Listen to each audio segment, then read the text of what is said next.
Hello, c'est David, bienvenue dans ce nouveau podcast où on va voir aujourd'hui comment déléguer la rédaction de ces articles. Alors si le blogging, si les services en ligne, si gagner de l'argent sur internet, ce sont des sujets qui t'intéressent, n'hésite pas à t'abonner à la chaîne YouTube pour recevoir tous les contenus. Tous les jours donc on parle d'un sujet précis et donc toutes les semaines on change de thème. Donc cette semaine on parle de blogging, la semaine prochaine on parlera, je sais pas, peut-être d'affiliation, peut-être de services en ligne, peut-être de, je sais pas, de créer sa boîte, etc. Et donc en fait, on parle à chaque fois de gagner de l'argent sur internet, en tout cas c'est le thème général de cette chaîne. Donc si ça t'intéresse, n'hésite pas à t'abonner et à partager la vidéo autour de toi. Alors donc la première chose qu'on va faire pour déléguer la rédaction de ces articles, c'est de tester plusieurs rédacteurs sur des plateformes comme 5euros.com ou Upwork. Donc pourquoi tester?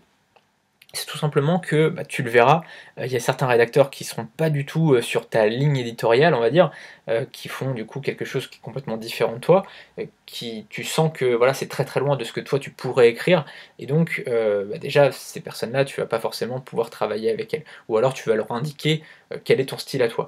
N'hésite pas aussi à leur faire lire certains de tes articles, tu vois, si toi-même tu as écrit des articles, n'hésite pas à leur fournir des articles, ou n'hésite pas aussi à leur dire quel type de choses tu veux qu'ils écrivent. Par exemple, si tu veux qu'ils tutoient ton audience, moi je tutoie, tu vois, tutoie, eh bien dis-leur.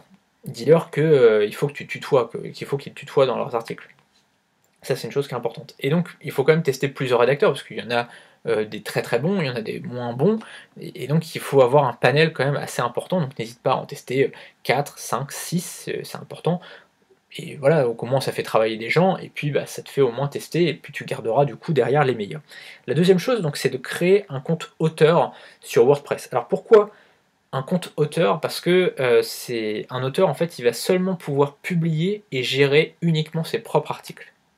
Et donc ça c'est important parce que si t'as pas forcément confiance, si c'est des gens avec qui t'as jamais travaillé, ces personnes, ils peuvent très bien ne pas être des personnes sérieuses, tu vois. Et donc ils peuvent très bien, je sais pas, supprimer ton site, alors tu pourras toujours retrouver les sauvegardes, etc. Mais quand même, tu vois, pour te sécuriser, crée un compte auteur par auteur, tout simplement par rédacteur. Tu leur envoies juste le compte auteur, et comme ça, tu sécurises le truc. Tu vois, au moins ça te permet de sécuriser ton compte WordPress. Et enfin, la troisième chose, c'est de garder uniquement, comme je te le disais, les rédacteurs qui ont rédigé les meilleurs articles, forcément, et aussi avec qui tu as pu communiquer facilement. C'est-à-dire qu'il y a des gens, il y a des prestataires avec qui la communication va se faire parfaitement. Voilà. Ça va être facile, ça va être clair, ça va être limpide, la personne, elle va répondre assez rapidement, vous allez bien vous entendre, etc. Et donc ça va se passer facilement. Par contre, il y a des gens avec qui, moi ça m'est arrivé, d'avoir des prestataires où tu attends 3 jours avant d'avoir une réponse, tu sens qu'ils ne prennent pas de plaisir à faire ce métier-là, ils n'ont pas forcément envie de donner le meilleur d'eux-mêmes, et du coup ça se sent, et la communication n'est pas forcément très bonne. Et donc à ce moment-là, tu vas pouvoir mettre de côté, on va dire, ces prestataires-là et garder uniquement ceux qui ont écrit des bons articles et avec qui la communication a été bonne. Donc ça c'est important, c'est pour ça que je te disais de tester plusieurs rédacteurs, parce que ça te permet du coup derrière de garder vraiment les meilleurs. Si ça t'intéresse, si tu vois, si t'as pas trop envie de gérer tout ça, si tu te dis ouais c'est un peu galère, c'est un peu chiant, moi j'ai créé une offre pour toi, une offre de création de business clé en main. C'est-à-dire que je crée pour toi un business d'affiliation clé en main. Tu as le lien qui est juste en dessous. Je te présente tout dans le lien, donc je ne vais pas t'expliquer ici ce que c'est. Donc tu as le lien juste en dessous qui te présente toute l'offre. Et donc c'est vraiment si toi tu n'as pas envie de te prendre la tête à créer un business, si toi tu n'as pas envie de te prendre la tête voilà, à gérer, comme on disait, des rédacteurs, à gérer la création du site, etc. Tu as tout qui est fait pour toi.